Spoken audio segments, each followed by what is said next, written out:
Hey guys, welcome back. Tisha here, back with another chapter reading of Shattered Dreams. Happy Monday. I hope everybody had a great weekend. Let's go ahead and jump into this. You guys, I know that we're enjoying this book, and no worries because this week you will be getting 3 chapter readings, okay? Just want to go ahead and let you know that. Hit the like button. It helps the channel. Let's begin. If you see some of my gray hairs, it's not lint. It's gray. It's gray. And I didn't feel like being up here with a hat today. And I'm just going to embrace the gray that looks like lint. And we're going to keep it moving, okay? Chapter 24. The spirit of expansion seemed to be contagious. Not only were the LeBaron brothers busy multiplying their wives and children for the sake of their heavenly kingdoms, but Joel, our prophet, decided it was time to start expanding the earthly kingdom as well. The scriptural prophecy in Doctrine and Covenants, section 85, claimed that the one mighty and strong would set the house of God in order and arrange by lot the inheritances of the saints whose names were listed in the book of the law of God. These lots were to be our eternal stewardships, deed only to those faithful saints who complied with the rules.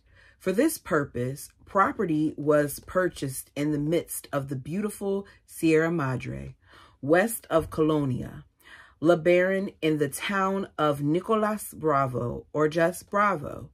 This was to be the next step toward fulfilling Joel's dream of world domination. I hate the fact that this one person has so much power.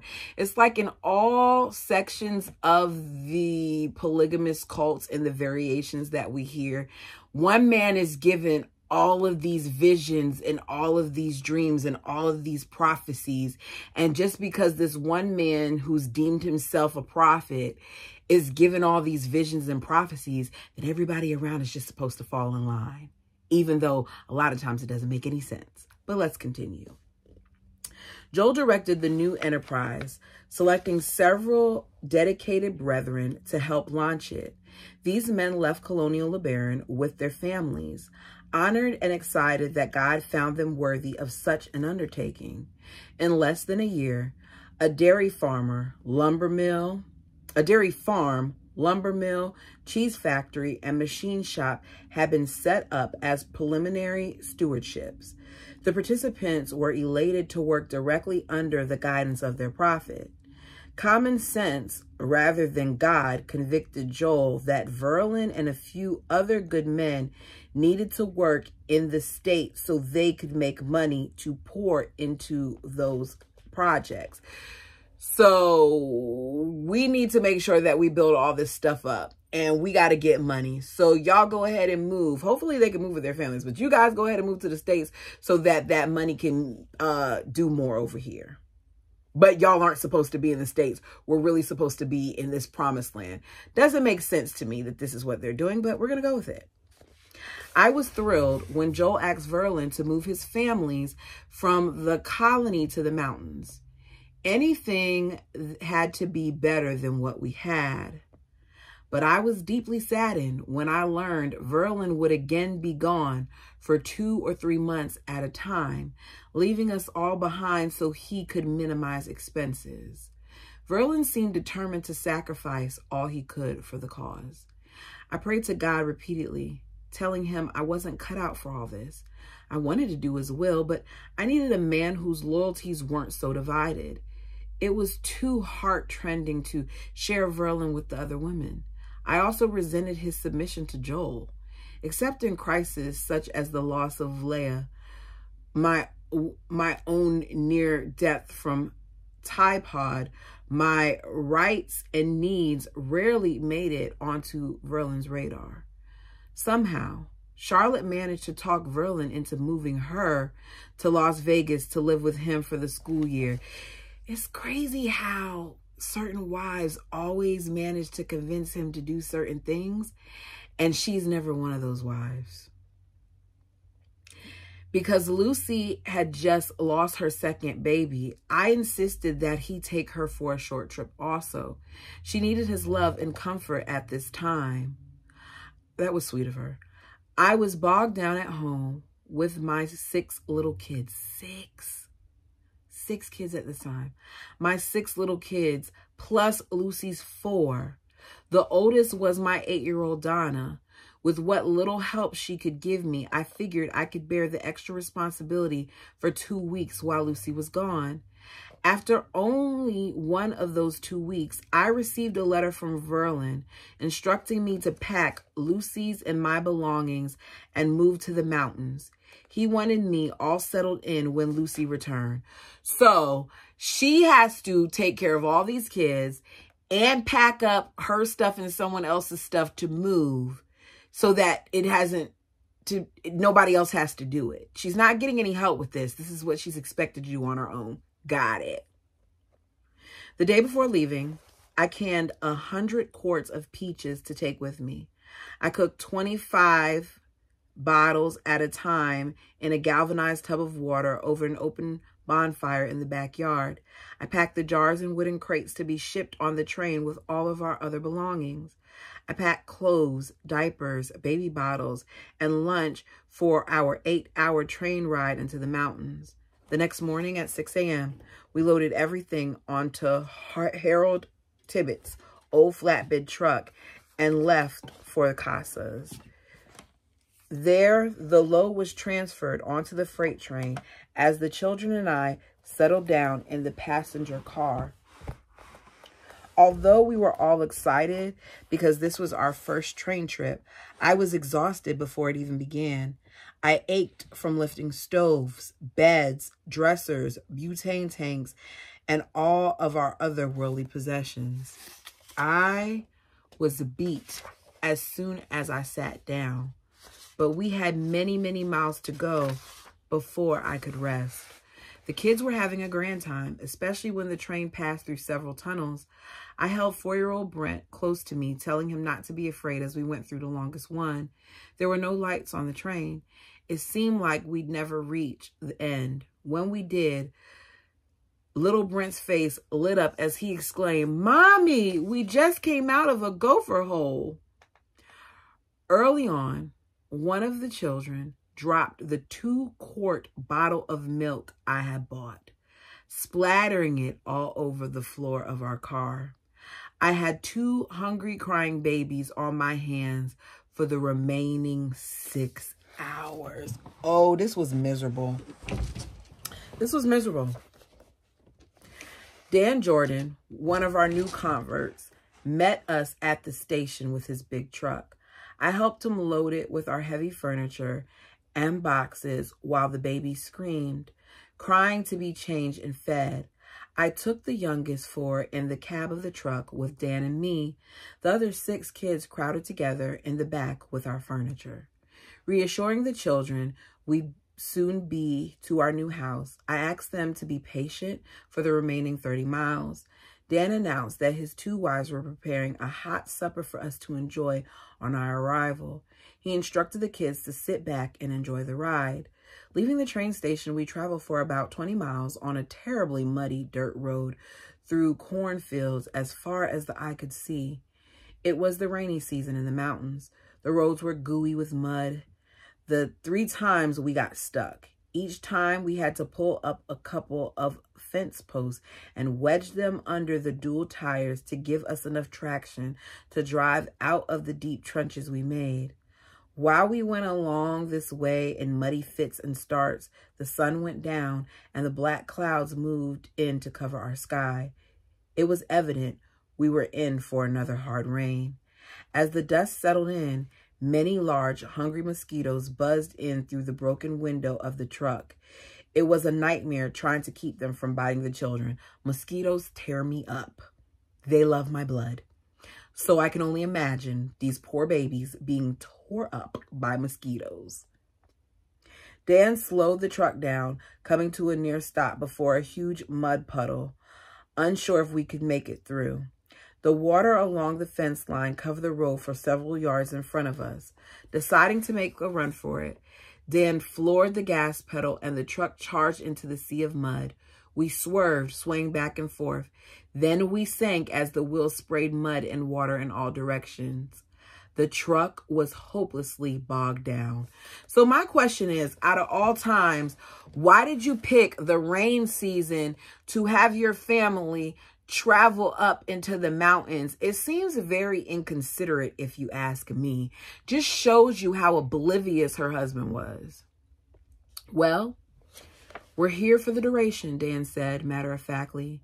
Irene, you'll have to stay here while I walk into town for help. I'll have Joel bring his car back, and I'll bring a tractor to pull us out. The wheels are buried up to the axle. I'll have to walk 8 or 10 miles, so be patient. I'll be back as soon as I can. 8 or 10 miles. Ooh, it grew darker, and armies of mosquitoes now feasted on us. I had Dan's big metal toolbox and a couple of long, thick chains under my feet.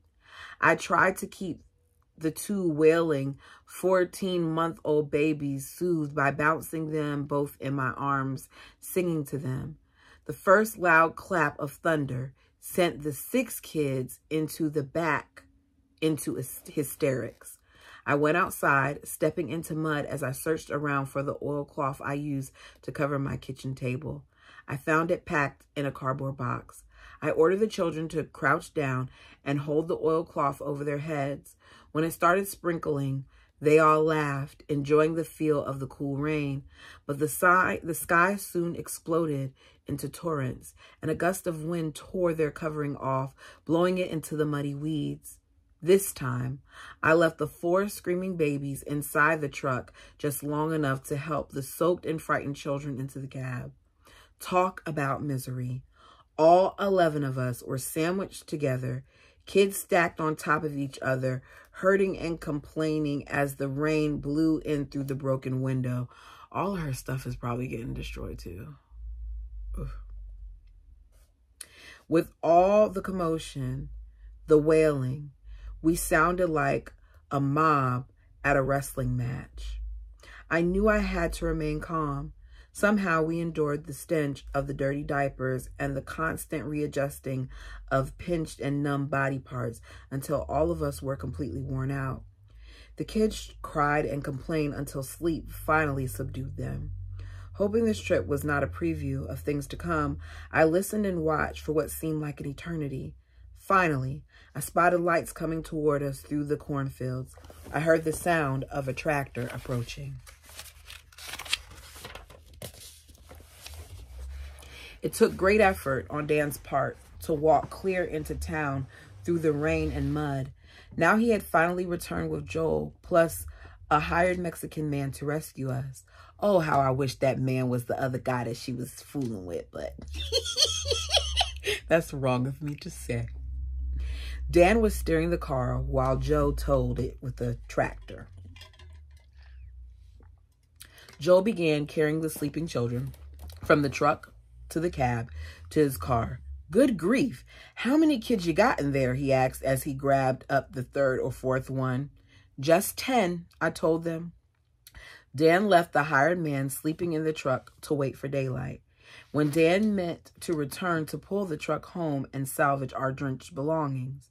The 8-hour train ride, the first 20 stop and start miles from the train station, and the 4-hour wait for Dan to return with Joel was grueling enough. It then took us an hour and a half to travel the last 8 miles. We repeatedly got stuck in the muddy roadway and had to be pulled out with the tractor. Finally, at around midnight, we arrived. Lucy came to the mountains from Vegas 2 weeks later. We settled down together in the same house. For the first time in our married lives, we had electricity. Wow. At first, I was back to scrubbing on a washboard. It was 3 months before Verlin bought a used wringer washer for Lucy and me to share. Now that we had electricity and the appliance, it was a breeze to wash. No more fighting to keep the gasoline motor of the old washer running. It was also wonderful to have electric lights after using coal oil lamps for 11 years. I didn't have to worry about buying coal oil or keeping the blackened chimneys clean, but it was still no life of ease. We drew water from a well and used an old outhouse. Verlin was slaving away in Las Vegas heat, painting to pay off the debt he incurred for the dairy cows, plus the big barn that was being built on the flats outside of town. From this project, Lucy and I were allowed to sell milk and cheese to provide for our daily needs. The poverty of those around us sickened me. We were rich compared to our Mexican neighbors. To them, even milk was a luxury. Makes you think about, the things that we take for granted. I was soon giving away more than I could afford. On cold winter days, Lucy and I sewed quilt tops from the used clothing provided by the Vegas secondhand stores. That first winter, we finally made 40 quilts, which we gave to our appreciative neighbors. We were loved and esteemed by everyone. We formed bonds of friendship there in the mountains that have lasted ever since. I contracted German measles while pregnant with my 8th child. She is always getting something. This poor girl.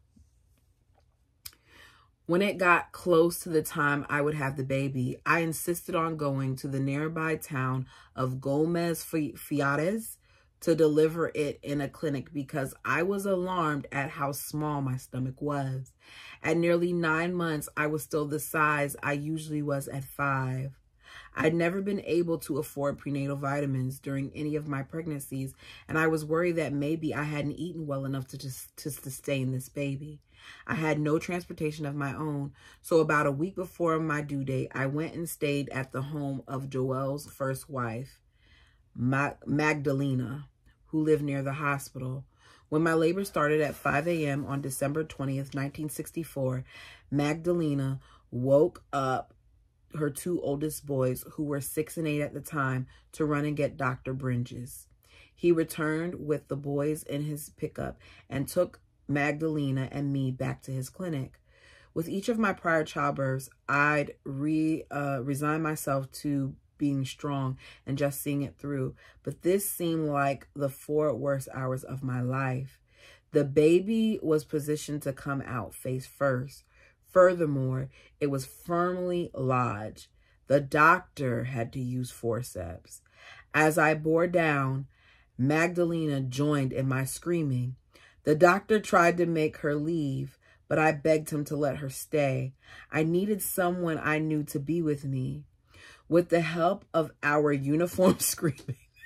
What is up with her getting these people who can't hold it together? With the help of our uniform screaming, I finally delivered a tiny 6-pound baby girl at 9 a.m. I thanked God the measles hadn't harmed her in any way. Verlin promised he'd be home a week early to be with me, but he arrived the day after she was born. Like every other time I had a girl, he wanted to name her Olive after my mother. I love my mother dearly, but I thought nobody deserved to go through life with a name like that. I jokingly told Verlin to name her Olive Irene LeBaron. Oh, please tell me that's not what you did. Then her initials would be Oil. And we could call her Olive Oil. Instead, he named her Margaret. It's not a bad name. It's funny. Certain names is like, how is that person given that name as a kid? Like, you ever look at your kids and say, yeah, you're a so-and-so. Yeah, you're definitely a Marshall. Yeah, you're an Adam. You know. Lucy was pregnant with her 7th child and was in constant danger of miscarrying. I hired a 16-year-old Mexican girl, Clara, to be my housekeeper because I knew Lucy couldn't shoulder her part of the burden without this assistance. Clara more than earned the 60 pesos a week she charged me. I gave her extra milk, used clothes, and wheat to keep her animated. Why did she say animated? Okay. Clara arrived for work after the children left for school. Once, while gathering up the breakfast dishes to be washed, she asked me, "Do you think you could love a Mexican baby?" I wondered if she was testing me, wanting to know if I was prejudiced. "I would love one," I answered. "I think Mexican babies are all beautiful with their dark hair and lovely brown eyes. But my husband would kill me if I had one." I laughed. Clara answered me with a broad smile. "I'm so glad you said that. Yesterday, a pregnant woman came to our house soliciting my mother to take her unborn child. My mother refused because we have 8 of us in 2 rooms. My father's earnings of $1 a day don't even begin to provide for us." Then Clara paused. "I thought about you." What? She has all of those kids and she thought about her? "You are rich compared to us. You are such a good mother. I think maybe you should consider taking it." There was not even a chance. I had 7 lively children already, plus Lucy and I were living together. All 13 of us in a 3-bedroom house with no bathroom or running water. I'd always had a soft spot in my heart for those less fortunate. I'd even rescued a puppy now and then. But a stray child when I knew I'd probably have to have several more of my own? Absolutely not. Notice she said, knowing that I would have more, she said that I would have to have more kids because that's what is expected of her, to be an incubator. Clara told me this desperate woman's plight while she cleaned the house and I cooked lunch for the kids who would soon come in from school. 6 months pregnant, she already had small 5 children, all on the verge of starvation. In a drunken stupor one night, her husband beat her almost beyond recognition. As Clara spun, how do you say this?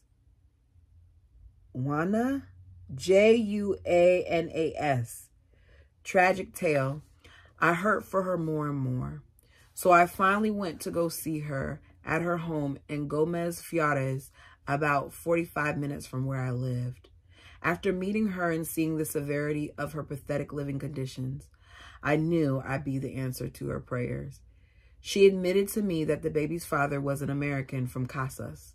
Her furious husband wouldn't support her or any of their children unless she gave the unborn baby away. I left money for her to send a telegram to me in Bravo to notify me of the baby's birth. 12 weeks later, on June 19th, 1965, I adopted the beautiful dark-haired baby girl and named her Sandra. She adopted this baby. Irene has such a big heart, and I really like her. She's taken on so much. The next day, Margaret turned 6 months old, so it seemed as though I had twins. Verlin was delighted as the rest of us because Sandra would be his child in the future kingdom. Okay, so he's happy because he's getting another kid for his kingdom. Later that spring, Verlin surprised me by sending money for me to build my own house. After 11 years, I was supposedly going to have a home of my own, designed with a bathroom and electricity. I chose a plan from a magazine Verlin bought home, and I immediately hired some local laborers. The adobe walls went up fast, and it was soon roofed. Charlotte was coming home from Vegas as soon as school let out. It's not going to be her house, y'all. I wasn't about to endure all 3 of us living in the same cramped quarters. So while my home was being finished, I rented a 2-room adobe house for myself and my children. It only had 1 window in the bedroom, which meant the kitchen door had to be left open to let light in. I ordered 3 windows from the carpenter and had them installed before I moved in. The kitchen in my rental house had a cement floor, but the bathroom didn't. I had to sprinkle water on the dirt floor in that room to keep the dust down. I often thank God my mother didn't know how I lived. With no electricity or water in this house, I had to resort to kerosene lamps again, and I carried fresh water half a block from the neighbor's well. I was also back to scrubbing on the washboard because I left the Maytag wringer washer with Lucy. Still, I had my own place. These pages really stuck together. That first night in the rental house was something to remember. All 7 kids were sleeping soundly. I finished my unpacking. I cut the handle off a worn-out broom, like I'd seen Verlin do in my other homes. Then I tied baling wire onto the pole and nailed it into the rafters for a closet. I was hanging up a few of Verlin's shirts when I happened to smell a light blue one I'd forgotten to wash. His familiar scent brought on rushes of tears as a wonderful emotion surged through me. I crawled into bed crying, hugging that shirt to my breast, savoring it as though I actually held a part of him. After months of being without Verlin, I would have to share him when he got back home. Lucy was desperate, as I was to have him back. And though Charlotte was having a prolonged turn with him now, she'd soon be back to compete for his attention whenever he came home. I didn't know which was worse, all of us having to do without him or having to share him. At least when he was gone by himself, Charlotte, Lucy, and I didn't have to resent each other. I'd only been in my small rental house for about a week when Charlotte's 2 oldest girls, Rhea and Lauren, came running down with Lucy's daughter, Verla, to see where I lived. They let me know their father and Charlotte had arrived from the States. Verlin wanted me to come and greet them at Lucy's. Why do I gotta come and greet y'all? Why y'all can't come to me? I'm sorry. This is why I'm not built for this. I'm just saying. The 3 girls left immediately to help Verlin unload the truck. He brought some used bikes for them. I wanted to see Verlin alone, so I waited impatiently for him to come to me. Sure enough, he rushed in all excited. Look, Irene, look what Betty sent you. Knowing it was a gift I'd waited years for, his face was all lit up as he handed me the box. I opened it and started to cry. I pulled out the most beautiful gold-colored radio I'd ever seen, and it was mine. Verlin handed me 4 extra batteries. It runs on these as well as electricity. Betty sent her love and knows that you'll like it. For the first time in 11 years, I had music at the turn of a knob. The things we don't think about. We pick up our phones and call it a day. She's excited to be able to turn her knob on this radio and have music. Wow. I listened to it all day and many times long into the night. Extra. A music station in California came in loud and clear in English. Of all the gifts I've been given, that special radio was a heavenly blessing. I now had contact with the real world. Wow. I really didn't even think about that fact. That she's really isolated and she can't do this and she can't do that. And here she's given this radio and it changes everything. Let's get into the next chapter, shall we? Chapter 25. Irene, I love to come home to you. I've missed you.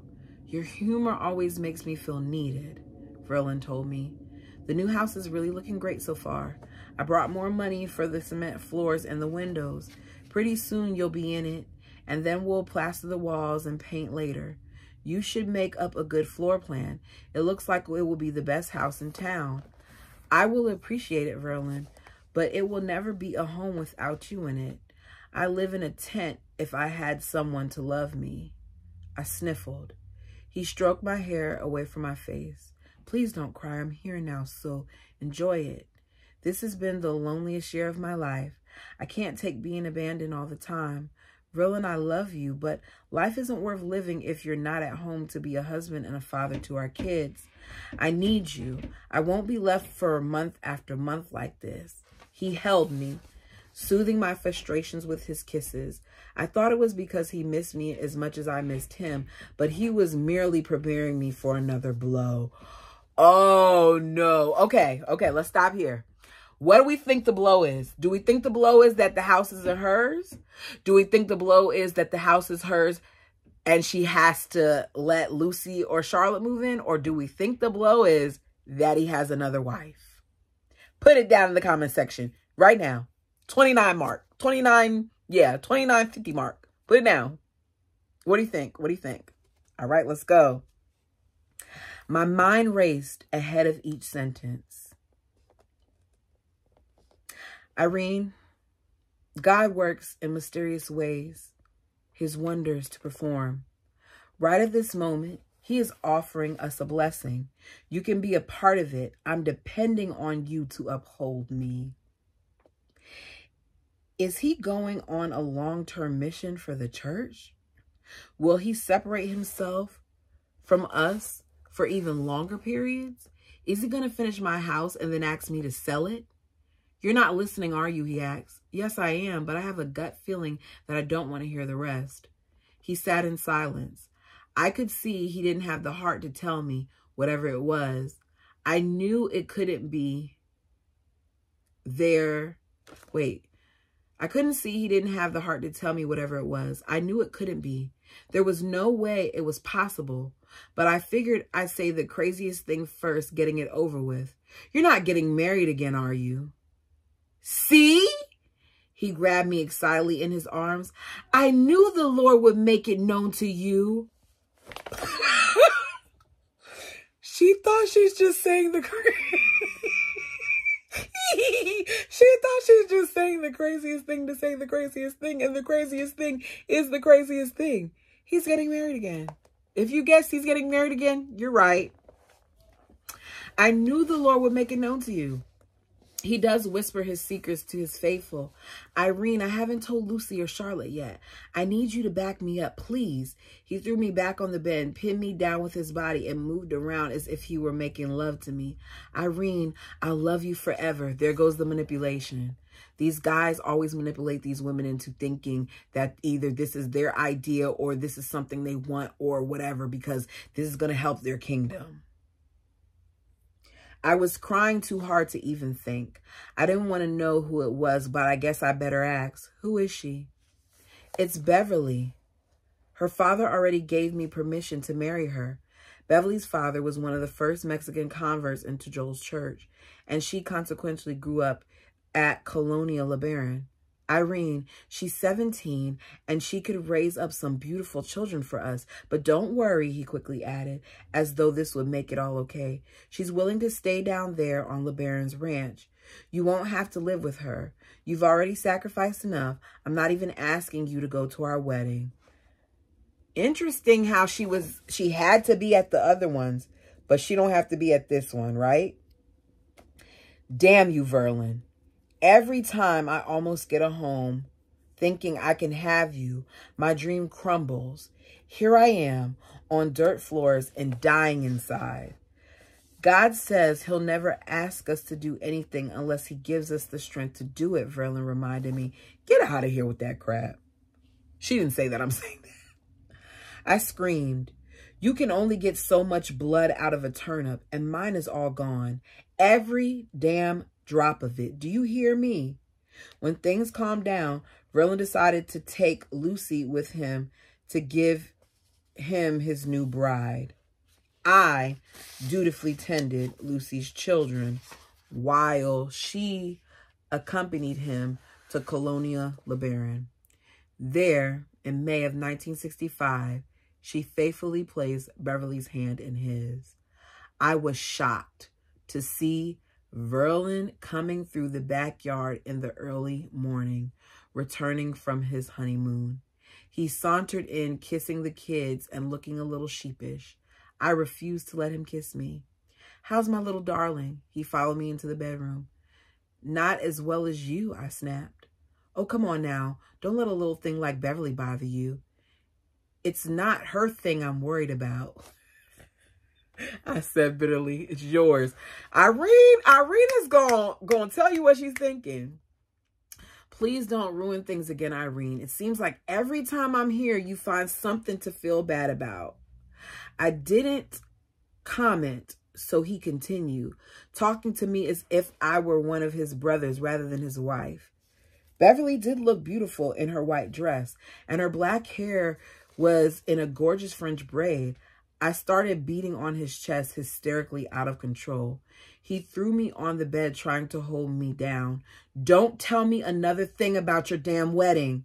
He laid his head on me. Irene, I'm just trying to carry on a conversation with you. Besides, nobody's as beautiful as you. She'll never be able to take your place. And once I get my quorum of 7 wives, our love will be secure for eternity. What's so special about this 7 thing? I thought 3 or 4 was good enough. He sounded perplexed as he continued. You ought to be used to plural marriage by now. You've lived it for 11 years. Time is passing, and we've got to do our duty by building up God's kingdom. Believe me, it's harder on me than it's on you. I fought him off me, like hell it is. I felt so miserable, I wanted to fade into oblivion. Irene, I have to touch God to touch your heart so you can be more understanding of our privileges and responsibilities. I think you're looking at this negatively when it's not. You say it's a curse, but it's actually a blessing. In fact, we're going to have a double blessing. He paused.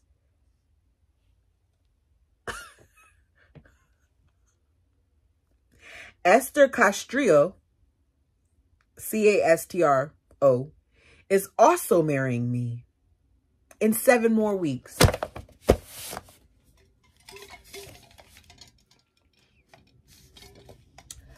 Ooh-wee. I have a feeling Irene is about to go off because she's already mad about this one, and now you're telling her about another? Let's see. I went completely berserk. I called him all the names I could think of. I beat him on the chest and surprised us both by smacking his face. Okay, now, Irene, I'm all for you voicing your opinion, but you are abusing this man. Like, let's be clear. You're not supposed to be hitting all on him and stuff like that. I hope he doesn't hit her back. But the fact that she keeps doing this is making me wonder. I lay on my bed, kicking the adobe walls, and then I wept and screamed until I was too worn out and hoarse to even speak. Verlin decided it was time to leave. He still had to share the glorious news with Charlotte and Lucy. I turned on the radio to soft music. The song, For All We Know, was playing. Love, look at the two of us, strangers in many ways. I wept. We were strangers, all right. And after how I acted as if I hated the principal and held Verlin personally responsible for roping me into it, I doubted we were even friends. Esther's wedding in July 1965 was also performed at Colonial LeBaron. Beverly was there to place Esther's hand in Verlin's. A few days after the honeymoon, Verlin returned to the mountains, even though it was 2 a.m., and it was Lucy's night to sleep with him. He came in to report to me what he thought was good news. He told me what a great event Esther's wedding had been. Then he went on about a prophecy of Joseph Smith's, implying that American Indians would be saved by being joined to plural marriages with pure Mormons, meaning Caucasians. So now he's going to marry an Indian woman. Verlin's trying to have all the flavors. Verlin was tickled to be able to help the cause. You know that both Beverly and Esther's fathers and families were among the first Mexicans to convert, and they've gathered in Colonial LeBaron to help us build up the kingdom of God. The least we can do is embrace them in plural marriage. We're helping their race to become white and delightsome, just as the scripture's prophecy.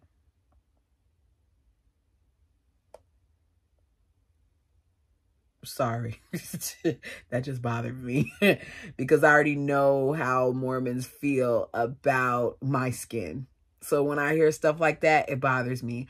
I don't feel like that's what it's supposed to be. I feel like we are meant to be the rainbow that we are. And all of us are beautiful. And all of us are delightsome. I don't need a certain race in me in order to be a delight. But that's what he just said. So it bothered me.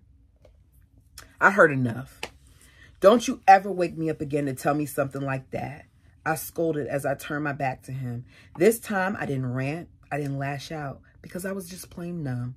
I guess I didn't give a damn. Thinking he'd won me over, Verlin got up to leave. I'm glad you're taking my marriage to Esther so well. I see you finally accepted the principle. Thanks for being patient with me. I'll be seeing you. And he went off to sleep with Lucy. I pushed the workers to finish my new home quickly so I could get out of the tiny rental house with the dirt floors. Our financial circumstances did not make it possible to install a bathtub or a toilet in the house. Probably isn't helping because he keeps adding all these wives too and taking honeymoons. That could have been that for her. Nor did I wait for the walls to be plastered or painted. I moved in as soon as the cement floors were dry. At least I had electricity again. Lucy rented a 2-room adobe house just 2 blocks away where she had no electricity. She had to bring her clothes to my house to wash, which was a great inconvenience because she was pregnant again. I couldn't bear seeing her living like that when I had it so good. So I invited her to move into my big playroom. We took turns cooking and cleaning. I may not have a husband at home, but I certainly had a faithful sister wife. And that is where we're going to end it for today. Y'all. I can't believe this man. What do we think about this man? Verlin is getting on my ever-loving nerves. Because Verlin really does not consider his wives at any time. He doesn't even talk to them about any of this beforehand. So in some of these situations, they've said that the wives suggest for another woman or whatever. But it sounds like in this situation, he's just finding whoever he wants to find and then telling the wives after he's found them and after he's already figured out what he's going to do. That would be a problem for me. Y'all let me know what you thought of this chapter. As I said earlier, like the video because it does help the channel. Until next time.